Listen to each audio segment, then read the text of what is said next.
Salut les amis, aujourd'hui 4 syllabes qui mettent en appétit pour l'apéritif, guacamole. Allez, je vous montre comment je prépare le mien, c'est ma recette, il y a plusieurs manières de le faire. La mienne n'est pas la recette authentiquement mexicaine, mais voilà, c'est celle que je vous propose, elle est très bonne. Allez, on y va. Voici les ingrédients que j'utilise pour préparer mon guacamole. Donc je vais prendre 4 avocats, quelques tomates cerises, un petit piment piquant, celui-ci est italien, de la coriandre hachée, je n'avais pas de coriandre fraîche, j'utilise donc de la coriandre surgelée, un citron vert, 2 oignons, du peperoncino macinato, c'est-à-dire du piment rouge moulu, du gros sel, un petit peu de poivre du moulin et finalement un mortier et un pilon. Au Mexique, on utilise traditionnellement le molcajete qui est un mortier, un pilon mexicain. Moi, je n'ai pas ça, donc je vais utiliser ce que j'ai sous la main. Allez, on s'y met. On va déjà éplucher les oignons et les hacher, les émincer vraiment très finement.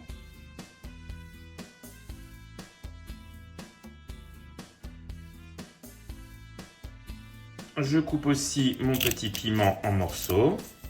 Je mets le piment dans le mortier, l'oignon haché,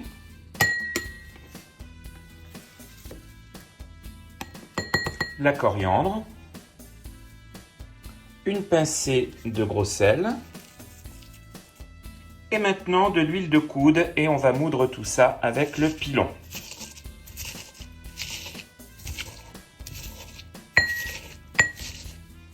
Voilà, donc vous moulez jusqu'à ce que vous obteniez une pâte bien lisse, le plus lisse possible.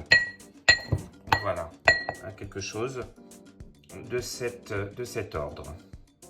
Je vais maintenant ajouter les avocats dans le mortier.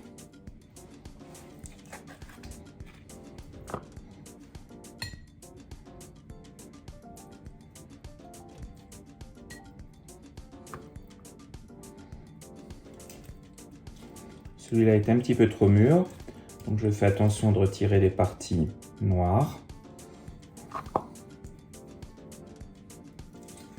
Il faut prendre des avocats mûrs, Prenez pas des avocats qui ne sont pas mûrs, vous ne réussiriez pas votre guacamole, c'est important. Voilà, les avocats sont ajoutés, je vais moudre, mais pas pour faire une purée, simplement pour les couper un petit peu en morceaux et bien les mélanger avec l'oignon et la coriandre. Là, j'utilise mon autre pilon qui a davantage la forme d'un pilon mexicain, même si c'est pas tout à fait ça. Vous voyez, et j'écrase bien, mais je veux garder des morceaux entiers d'avocat. Je ne veux pas une purée complètement lisse. Voilà, comme ceci.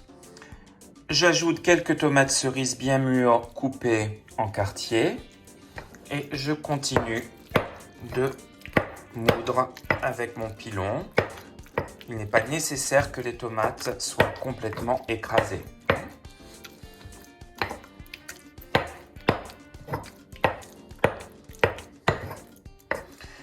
Il y a de la mâche dans ce guacamole, ce n'est pas une purée d'avocat. À cette étape, j'ajoute le jus d'un demi-citron vert. Alors ça n'est pas complètement orthodoxe. Dans la recette traditionnelle mexicaine, on ne met pas forcément de citron vert dans le guacamole. Mais moi, j'aime ce petit côté acide et ça permet aussi au guacamole de bien conserver sa belle couleur verte. Un tout petit tour de poivre du moulin.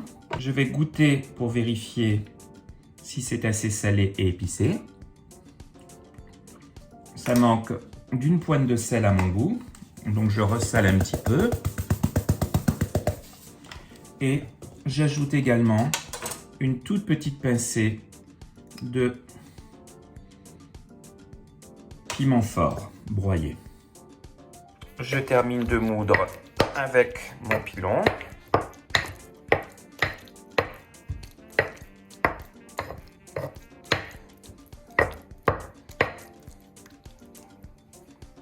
Et voilà.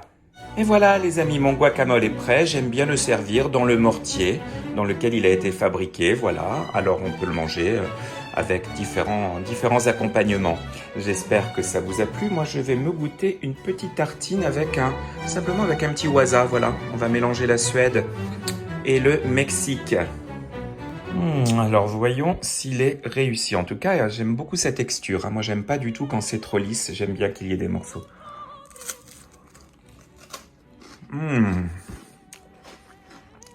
Pour moi, il est parfait. Vous pouvez le pimenter un peu plus à votre goût, hein, évidemment. Allez, bon appétit, à bientôt les amis. Ciao.